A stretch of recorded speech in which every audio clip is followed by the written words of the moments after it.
Good morning. Today is Sunday, July 30th, 2023.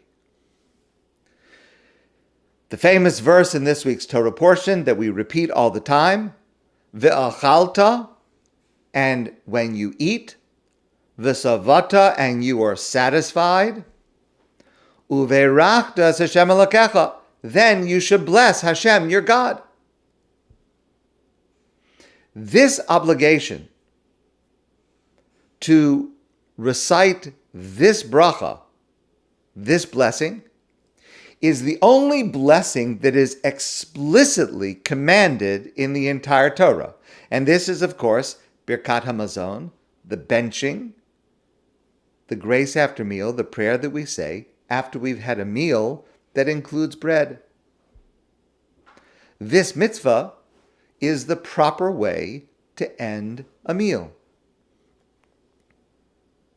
But Rabbi Sacks points out that it actually has a much larger purpose. And it is crucial when we use it and say it on a daily basis that we are aware of this larger context in order for it to have the meaning that it is supposed to have.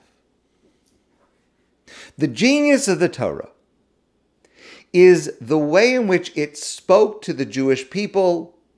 It was addressing at that time and in that place, and the way that at the same moment it speaks to us directly today on the macro level and the micro level in the lives of every single one of us. In this week's Torah portion of Akev, Moshe sets out a political doctrine of such wisdom that it is as applicable today, if not more so, than it was at that time. And he does this in this week's speech to the Jewish people before his death by pointing out a contrast between the ideal to which Israel is called and the danger it faces. Remember, the Jewish people are now camped on the eastern bank of the Jordan River. They're about to enter the land of Israel. And the dilemma that they will face, which Moshe addresses, is a dilemma that every one of us faces every day in every area of life. So God says to Moshe, to tell the Jewish people, V'shamarta es mitzvos Hashem Elokecha. Moshe tells the Jewish people, guard the mitzvos of Hashem. Ki Hashem Elokecha maviach el eretz tova. Because God is bringing you into a beautiful land, a wonderful land. And therefore you have to guard and protect to keep God's commandments. It's a land, Eretz Asher lo b'miskenus tocha bo lechem.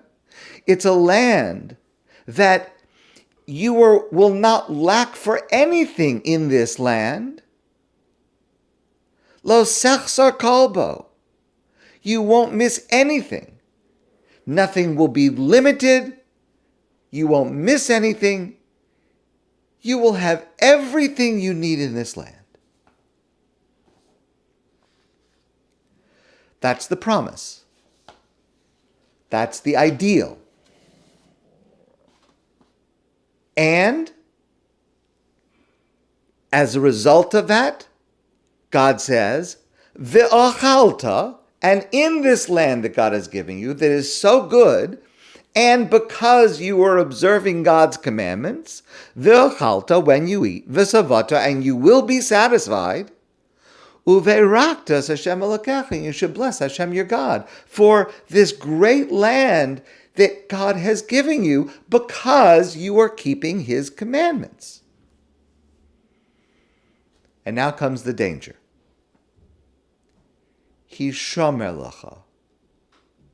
Be careful. Hishomer lecha pen tishkach es Hashem Elokecha. Levilti shemar mitzvosav umishpatav v'chukosav asher anochi mitzavcha hayom. Be careful that you don't forget God, and you forget to observe the commandments that I'm commanding you this day. Pentocha v'savata, maybe you'll eat from this delicious food, this wonderful land. Maybe you will eat v'savata and you will be satisfied.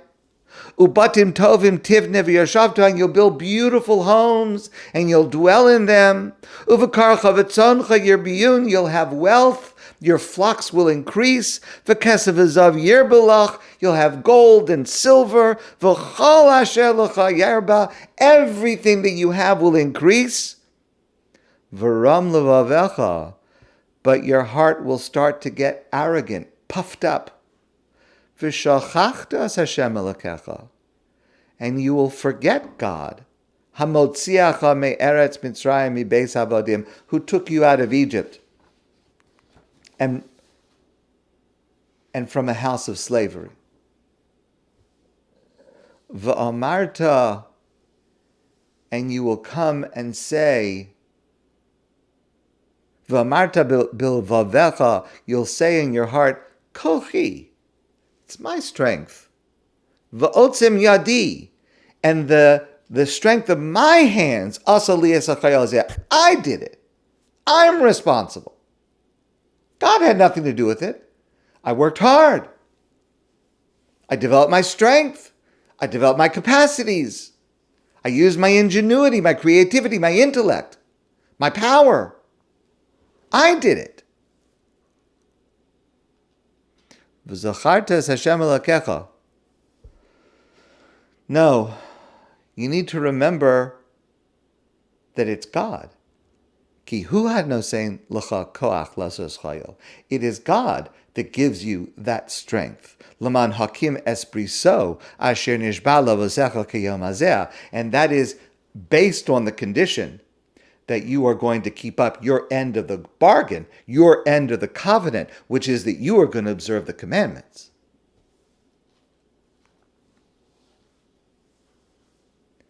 In addressing the Jewish people at the end of 40 years, Moshe says, good things are going to happen to you. Everything good that you want is going to happen. But everything will depend on how you respond to the goodness you receive.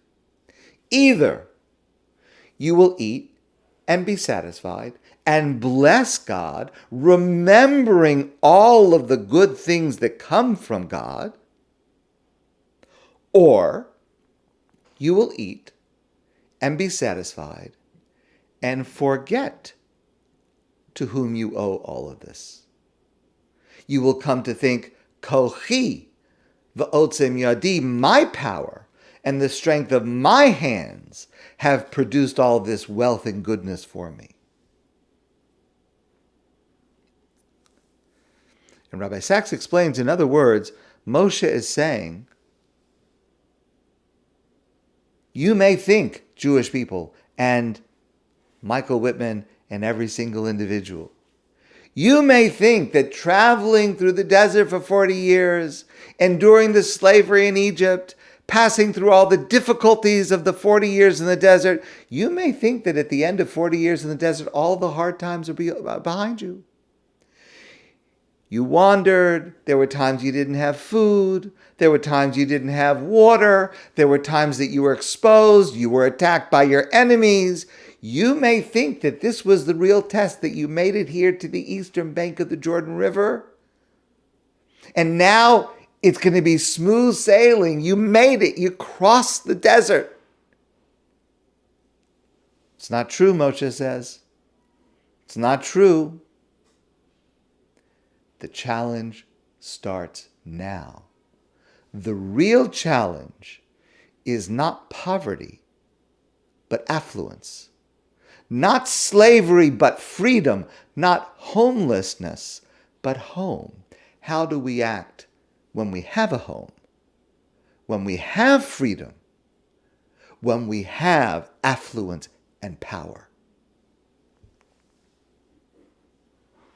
This challenge has affected every single nation, every single people since the dawn of history. Many nations have lifted to great heights when they were faced with difficulty and danger. They fought battles and they won. They came through crises. They were toughened by them. And again, them and us in our own lives also. Think of the ways in which we were toughened, refined, strengthened by crises that we went through. When times are hard, people grow. In a society, when there's a crisis, people bury their differences. People pull together.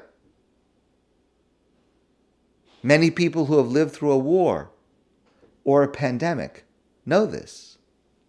The real test of a nation, and yes, I mean this to apply to us today, individually and collectively and as a nation.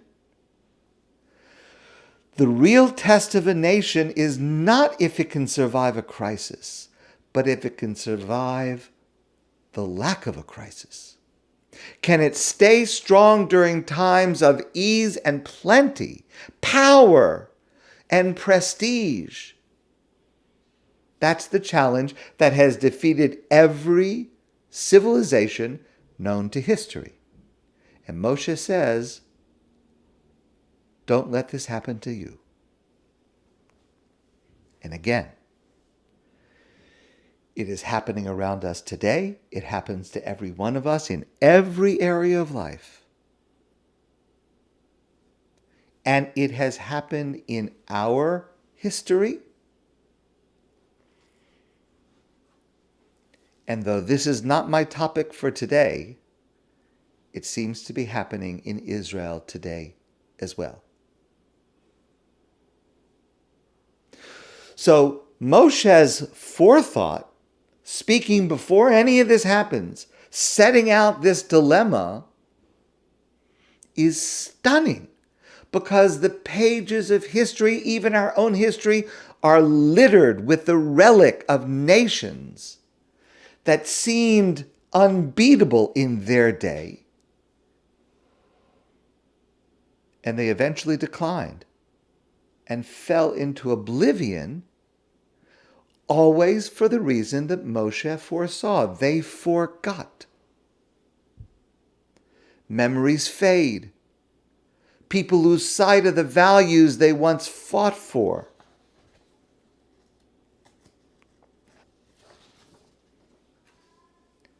But Moshe did more than just prophesize and warn. Moshe also taught how the danger can be avoided. And here too, Moshe's insight is as relevant for us as ever before, because he spoke of the vital significance of memory for the moral health of a society as well as for an individual. Memory has the power to remind us how to respond to affluence in order to prevent losing it.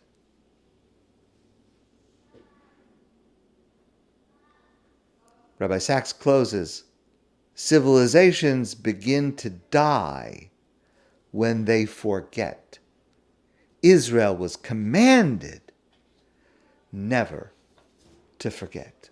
And one of the many tools the Torah gives us for that is Birkat HaMazon, the grace after meals, the prayer we say at the end of a meal, which is built into our daily routine. But only if, when we say it, we are mindful of the entire passage. When we consider the promise and the ideal versus the danger, and how memory, through Birkat HaMazon, connects us to the former and helps us avoid the latter. Birkat HaMazon plays a crucial role in Jewish life beyond eating. It is an example and a model of using memory that leads us from satisfaction to gratitude instead of arrogance and dissolution. May we learn to use it well. My friends, I wish you a great day, and I look forward to seeing you soon in person.